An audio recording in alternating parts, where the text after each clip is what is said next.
So welcome to the Aquarium of Pacific evening lecture series. I'm Peter Kareiva, and I'm the CEO of the Aquarium. And I'm really delighted to introduce to you a friend and somebody I admire, and I think you're going to be surprised at some of the things she tells you. It's Hazel Wong.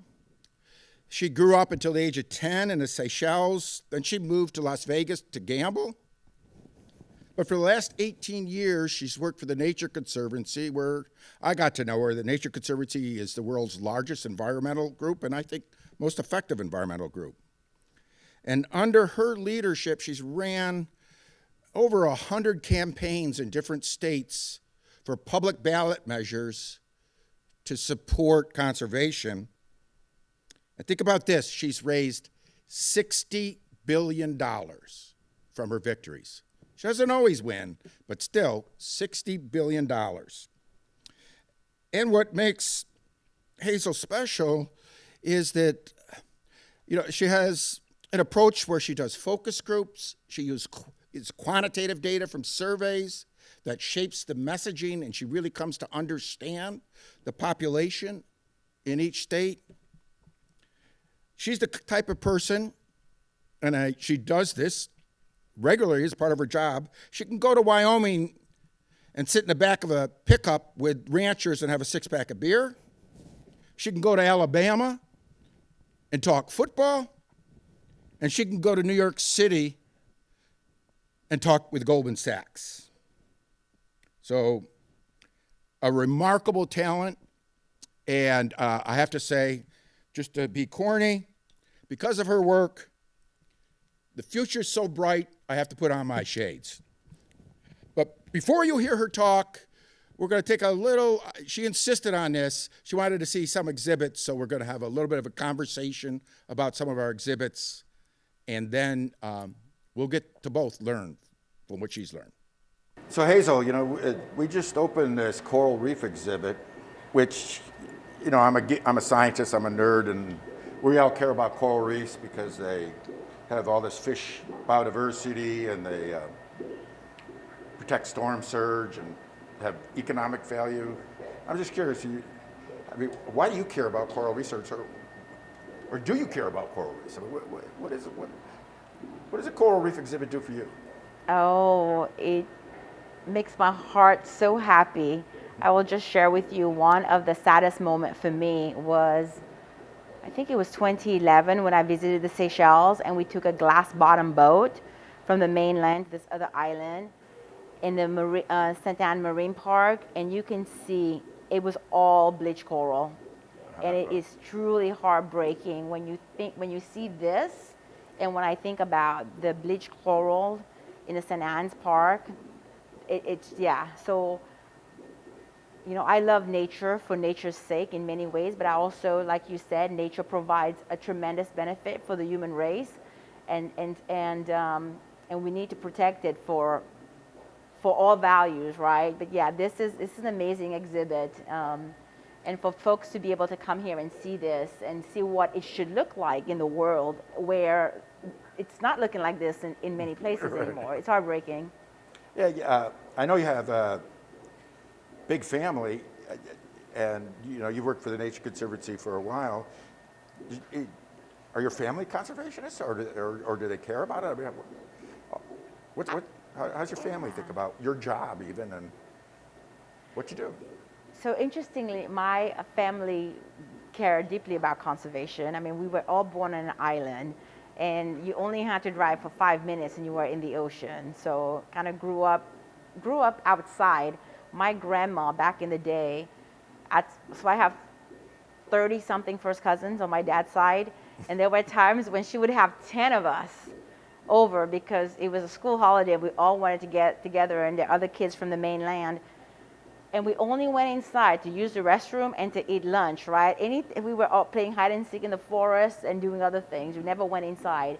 So, yeah, we've always cared deeply for the environment, especially I would say on my father's side. And now growing up, my niece studied environmental science at Colorado Boulder University. So we're passing on to the next generation. Okay, great. Hazel, here's another one of my favorite exhibits with the parrotfish and sort of the beautiful colors of the coral reef.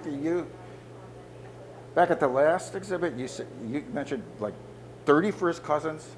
I'm curious, if I brought them here, are they just going to be like this, or would they actually appreciate this? So I will start by saying I have 30 something first cousin on my dad's side. If you add my mom's side, it's more like, I want to say 53, 54. So you're taking over the world by reproduction. Exactly. Right. Yes. And I know all their names, by the way.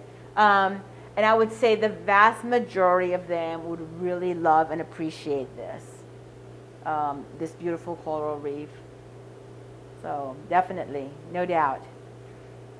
You see, I mean, your job is to somehow get money and policy to protect this, but the trends are not really great, right? The trends on coral reefs are not going up, they're going down. The trends on emissions, they're not going down, they're going up. What do you find in your policy work or your travels to the Seychelles? What do you find that's hopeful? So in many ways, I've thought about this, and I've chosen a career that I never say, what does it mean to win? It's almost as if how much you don't lose, right? And so it's, if you think about short-term profit motives, if you think about, again, the intensity of getting people to care about nature and to act on nature and to fund nature, it's a lot of work. And to your point, statistics, and if we look at the data, there's a lot of loss in the world in terms of habitat, wildlife, coral reef degradation. So the question becomes, can we get less loss, right?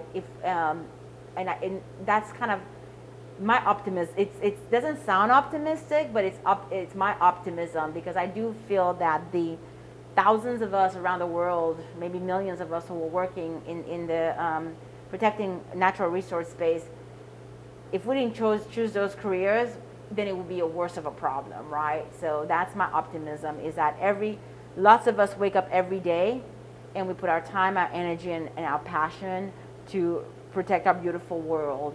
And so let's keep doing it. Well, you're making a difference. So thank you. Thank you again, Peter, for that generous introduction. I have spent the past 18 years raising public funding for conservation at both the state and state and local level through the legislative process, but mostly through the ballot. And as Peter mentioned, I have a deep understanding of the values and reasons why voters in the United States want to conserve our lands, our waters, and our oceans. And time again, in our polling and at the ballot box, we see an overwhelming amount of support from communities of color in the United States. We are taxing ourselves to protect the environment. But I'm going to show you some data in a little bit, but first I want to give you a quick background about who I am, and actually brag and share these beautiful pictures of the Seychelles.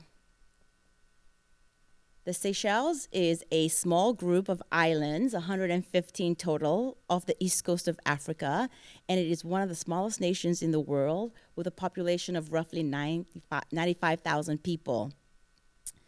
It is also a country that is vulnerable to climate change. Like a lot of small island nations, we haven't spewed greenhouse gases into the air, but yet here we are, and we will be adversely impacted because of the years of burning fossil fuel in the world. So in many ways, there is a, how can I put this? Working in conservation, working to protect lands, waters, and oceans, and working on climate issues in the United States is near and dear to my heart, and especially given I have this beautiful island as part of my natural heritage. So why do we need all hands on deck when we think about conservation? Meaning bipartisan support as well as support from all communities in the United States, the world really. The projected growth for population in the world by 2050 is roughly 10 billion people. We are a world that is quickly urbanizing, which will put strain on our infrastructure and our natural infrastructure, leading to more demands on food, energy, as well as our water. And unfortunately, as we need a world to look like the top picture, which is more trees planted. Instead, we have a world where we have the bottom picture being more of a reality at this point, and a trend that we do need to reverse.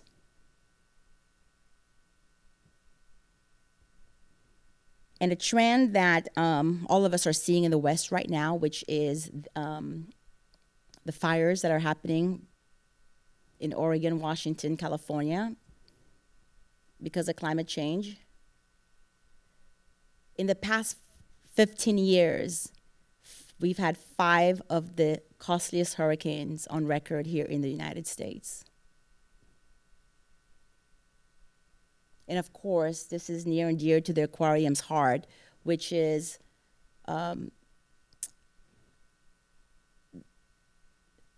the issues we have in our oceans and the effects it has on our coral reefs. We are seeing a warming of our ocean, acidification of the ocean, as well as pollution, overfishing, and over-recreation as well. And here we are again. We need all hands on deck to solve these major problems. And yet, the environmental community, conservation community, really hasn't committed to moving the needle in terms of diversifying the environment. Yeah, we've made some progress, but I will say as much talk that goes into diversifying and inclusivity, these numbers from Dorcetta Taylor shows that we have a long way to go. We have a long way to go to diversify staffing, diversify our board, and agencies, natural resource agencies, as well as our foundation world. So who cares for nature in the United States? A group of homogeneous representation has decided that caring for nature means you are represented in membership, donor base, staffing, but also how you recreate. And our membership, our donor base, and our staffing is predominantly white in the United States. And I would also posit that backpacking and bird watching is of a higher value rather than, say, going to your local park or maybe even visiting the aquarium as far as the right, I won't say the right way to recreate in nature, but what's a more valuable aspect of recreating in nature, meaning that you really care, you really want to be outside, and you want to be part of nature.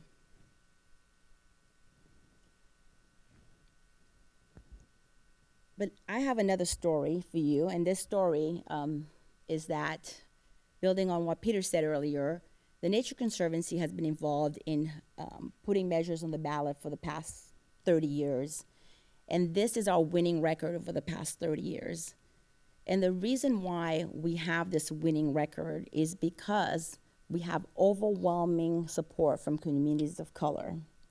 And again, while communities of color are not represented in the day-to-day life of a conservation or environmental organization, these numbers show clearly that the value is there and communities of colors are taxing themselves to protect the environment.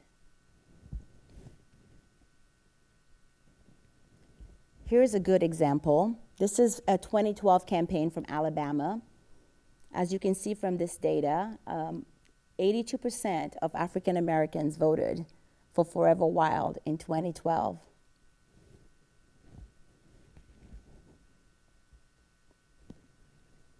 This is a Florida vote. This one was in 2014. This measure reallocated 1/3 of real estate transfer tax in the state of Florida for conservation and the environment. And as you can see from this slide as well, overwhelming support from the Hispanic and African community in the state of Florida. And this is the winning number, 75%, and we had to get 66% of the vote for that measure. This is a recent poll from Mississippi. And as you can see from the data here, when you look at support with the white community and the African American community, I would just say non-white community, overwhelming support from the non-white community on climate change. Residents of Mississippi, non-white residents, support climate action in Mississippi more than the white population of Mississippi.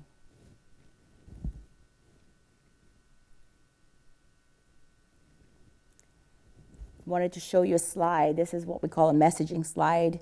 We ask voters, if you're gonna increase your taxes to support conservation, why are you going to do it, right? What are the messages and what appeals to you about this benefit that you would ultimately vote yes?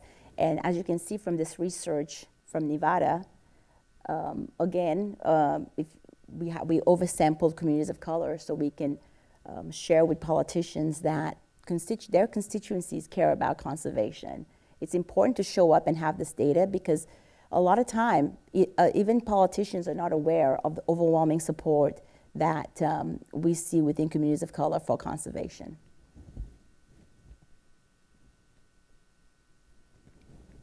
This is another interesting one. So back in 2018, State of Washington, the Nature Conservancy and partners had a measure on the ballot, I-1631.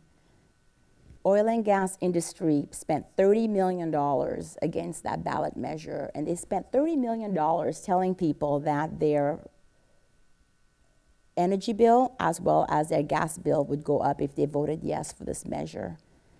This poll was conducted the night of the vote, so we could capture how people voted on I-1631. At that point, 30 million versus our 15 million, we knew we were likely going to lose.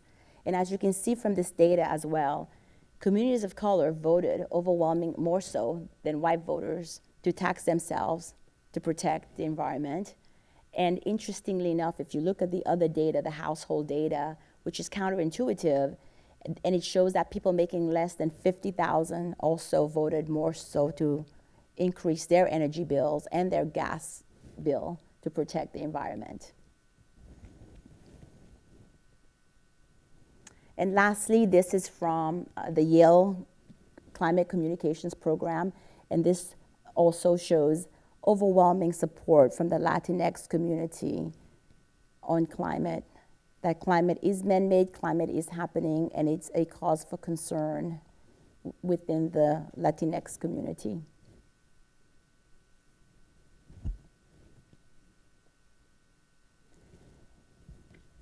So, you know, it's interesting that I will just end by saying conservation, the environment, is a second, third tier issue in the United States. Our ability to create funding to get money for conservation, our ability to pass climate legislation will require all hands on deck and will require us to all work together in a bipartisan manner, as well as building diverse coalitions in order for us to intensify the demand that our elected officials do something to save our natural world. So with that, I want to say thank you for your time. So Hazel, those are all new data to me. That's since I've left the Nature Conservancy. Everything you show there is new, and it's even more compelling. Do you think, and you showed the work of Taylor that reports that less than 5% of the board members in environmental groups are non-white, and it's like 10% of the staff. And the numbers aren't getting better. In some cases, they're getting worse. Does that anger you, or did you get frustrated? So, being a person of color, you tend to have to adjust to be in a world that is, you're not the dominant race, right? And so I feel as if in the United States right now, there's corporations, all institutions, nonprofit want to look like America, and everyone is challenged to get there. I do, though, think that perhaps part of it is that we're not that we're paying just lip service. I think there's been really good actions taken over time, but the question of can we do more and how committed is a lot of the leadership. That would be my question. But it's definitely better than it was 18 years ago. Incrementally better. Yeah. But we have a long way to go. Yeah, and sometimes I wonder if in the environmental community, to what extent it is they aren't aware of the data you showed. I mean, the data on climate change in Mississippi, it was 61% of the African Americans thought it was a severe threat, and 29% of the white population. That's more than double.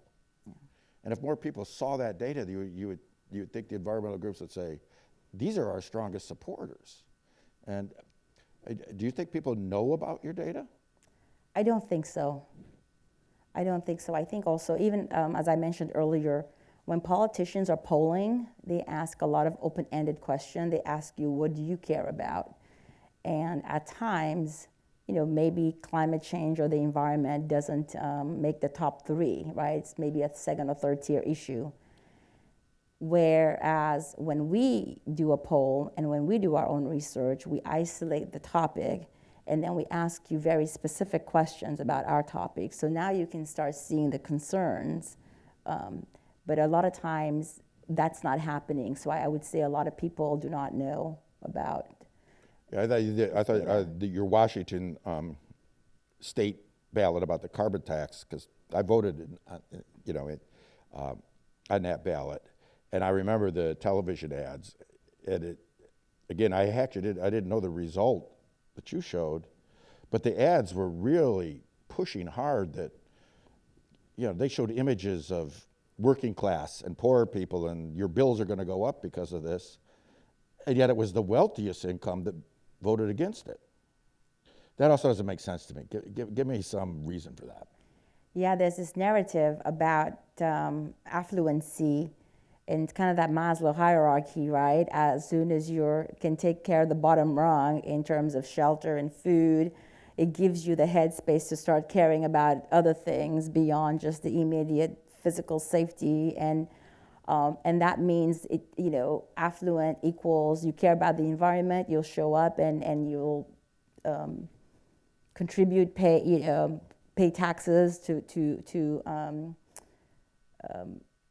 save the world. But what this is showing is that that's not necessarily the case, right. And that communities at the lowest socioeconomic in the lowest socioeconomic sector, as well as different communities of color, have a personal value system that cares about conservation issues, that cares about climate. It is a value system that is there. It's a value system that they vote for. It doesn't show up, again, in our membership, our donor base, and our staffing, but it's another indicator of who's caring for the environment. You kind of hinted at it, but you had the slide and where you were talking about the membership and the community, but also the recreation. And I know you don't, well, maybe you do in some other poll have data on this. Is there any sense in which different ethnic groups enjoy nature differently? I have not seen any data. I know when I go hiking at Red Rock, I see a rainbow of folks out there hiking and having fun. But I don't know how, I don't know the specific data on recreation, but you can imagine,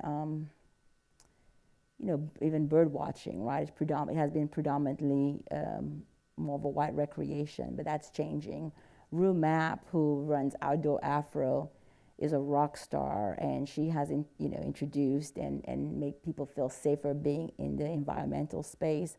I think folks also don't realize there's a huge safety issue and concerns for certain people to go to certain places where they may not feel welcome or wanted, and there is safety in numbers, and if to experience the outdoors with others that in your community, and she has definitely provided that, and it's been amazing to see her success and proliferate around the country, her organization, Outdoor Afro. Have you, this is kind of a touchy question. Has there been any setting, any sort of environmental setting in which you either felt unwelcome, and maybe that's too strong, but you just didn't feel like you fit in, which is kind of different? Yeah, so I will start by saying this. I don't know whether because I was born on this island, and very small island, and have a lot of strong role models of women and men in my life.